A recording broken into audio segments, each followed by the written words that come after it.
আমি একজন আত্মত্যাগী বৌদ্ধ ভিক্ষু, একজন হচ্ছে আজীবন আমি একজন শিক্ষক হিসাবে এখানে যদি শিক্ষার জাগরণটা প্রতিষ্ঠানটা গড়ে ওঠে, তাহলে হিন্দু মুসলিম বৌদ্ধ খ্রিস্টান যারা পিছিয়ে আছে তারা নতুন শিক্ষায় সুশিক্ষিত হয়ে এই দেশের সুনাগরিক যখন তৈরি হবে, তো জাতির স্বাধীনতার পক্ষের শক্তি, জাতির জন্য বঙ্গবন্ধুর যোগ্য উত্তরসূরি শুধু নয়, বর্তমানে বঙ্গবন্ধু দিয়েছেন স্বাধীনতা, দেশরত্ন শেখ হাসিনা দিচ্ছেন বাবার স্বপ্ন বাস্তবায়নের, সোনার বাংলা বাস্তবায়নের জন্য যে উন্নয়নের রোল মডেল। আপনারা বিশ্বের কাছে নেতৃবৃন্দের কাছে সগৌরবে যে উচ্ছ্বাসিত প্রশংসা আপনারা দেখেছেন, সেটা শেখ হাসিনার কিছু আসে যায় না। আপনারা যারা বর্তমানে এই দেশের সুনাগরিক হিসাবে আছেন, প্রজন্মকে গঠন করতে চান, তাহলে আমি মনে করি আপনাদের জন্য একটা অনন্য উদাহরণ হয়ে থাকবে। তাই আমি মনে করি আজকে আমাদের তরুণ এবং আলোকিত একজন এই পুরাতত্ত্ব স্থানের অনন্য কৃতি সন্তান ইউনো হিসাবে এখানে আনোয়ারাতে দায়িত্বপ্রাপ্ত হয়েছেন। বর্তমান যিনি জেলা প্রশাসক, তিনি অত্যন্ত এই বিষয়ে সচেতন এবং অনুরাগী। তাই আমি মনে করি ওনাকে বলেছেন এইসব বিষয়ে একটা যদি রিপোর্ট প্রদান করা হয়, তাহলে ওনার উপস্থিতিতে যদি এই বিশ্ববিদ্যালয়টা বাস্তবায়ন হয়, অলরেডি 50 একর জায়গা শুধু নয়, 550 কোটি বাজেট দিয়েছেন, আইন হয়ে গেছে, কারিকুলাম হয়ে গেছে, তো এখানে তো আর কোনো কিছু বাকি নেই। নীতিগত সিদ্ধান্তের জন্য ইউজিসি এবং শিক্ষা মন্ত্রণালয়ের মাধ্যমে মানে প্রধানমন্ত্রীর অনুমোদনের জন্য সেটা দেওয়া হয়েছে।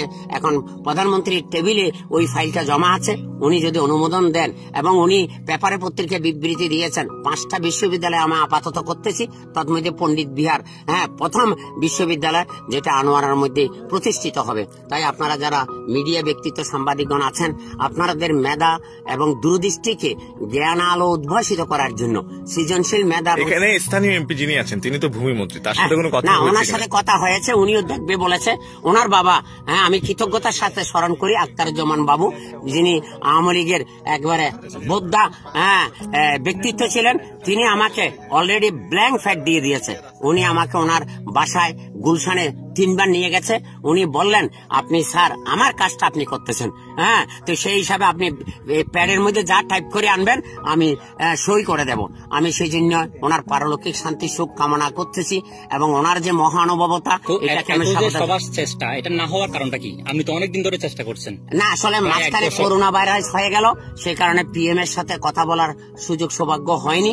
এই বিভিন্ন কারণে যোগাযোগ একটু বিচ্ছিন্ন হওয়ার কারণে ওই ফাইলটা যদি আমি সরাসরি ওনার হাতে দিতে পারতাম, তাহলে ওনার থেকে উনি বারবার, আমি যতবার মিটিং করেছি বুদ্ধ পূর্ণিমা সহ বিভিন্ন সময়ে, তখন উনি জিজ্ঞাসা করেছেন কতটুকু কাজ অগ্রগতি হয়েছে। তা আমি ওনাকে সব দেখিয়েছি, দেখার পর উনি খুব প্রীত হয়েছে, কোনো অসুবিধা। যার পরিপ্রেক্ষিতে বিভিন্ন রাজনৈতিক সভাতে গিয়ে উনি ডিক্লেয়ার দিয়েছে পেপারে, জনকণ্ঠ থেকে, সমকাল থেকে, বিভিন্ন পত্রিকায় আপনি আমার তথ্যগুলা দেখলে। এবং বর্তমানে যে আমাদের আহমদ কবির ভাই মানে আন্তর্জাতিক পণ্ডিত বিহার যে বইটা লিখেছেন, সেখানে কোথা থেকে কি হয়েছে না হয়েছে এটা আমার কথা না। আমি শুধু একজন কান্ডারি হিসাবে, কেমন আমি যোগসূত্র লিয়াজও করেছি, কিন্তু আমি মানে শিক্ষক হিসাবে যে কাজটা করার দরকার সেটা আমি জাতিকে উপহার দেওয়ার চেষ্টা করি।